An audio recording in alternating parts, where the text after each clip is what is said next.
So then it came time out to see the movie, and the movie comes out, and you see it, and it had a great, like we said, response. Everyone, I think, really enjoyed it. It did a lot better than I think a lot of people expected it to at the time. A lot of people were thinking, oh, it's another movie, but it kind of surprised some people. It was the first wave of what was to come for comic book movies, I think, in many ways. I mean, the film was very low budget. It was like $75 million, I think, and then it made more than twice that at the box office. So, yeah, which is the way for superhero movies to come.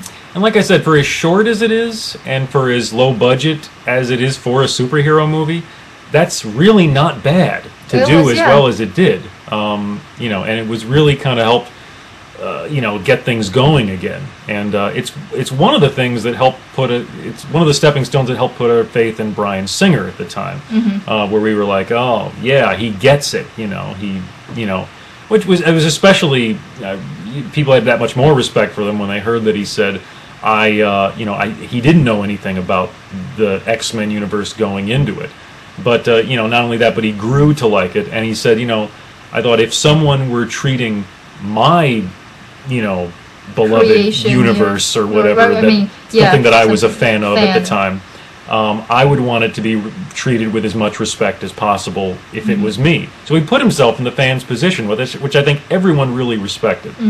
At the time, I was a little bit nervous about the fact that he wasn't a comic book fan, but I really appreciated the fact that he gave comic book fans the respect that I think fans deserve, and did not blow it off as just a cheesy, action movie, like a paycheck project or something, and actually took the time to get to know the characters, to get to know the history, and that, I really appreciate it.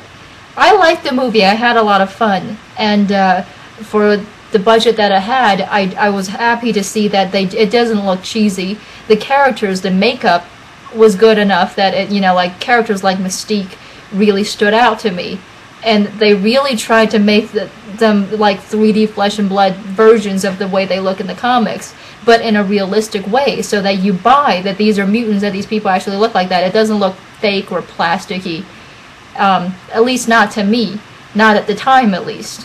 And Wolverine, Hugh Jackman, he looked great. The claws looked great. The hair looked like Wolverine. And I thought they pulled it off. They pulled everything off as well as they could have at the time. Yeah.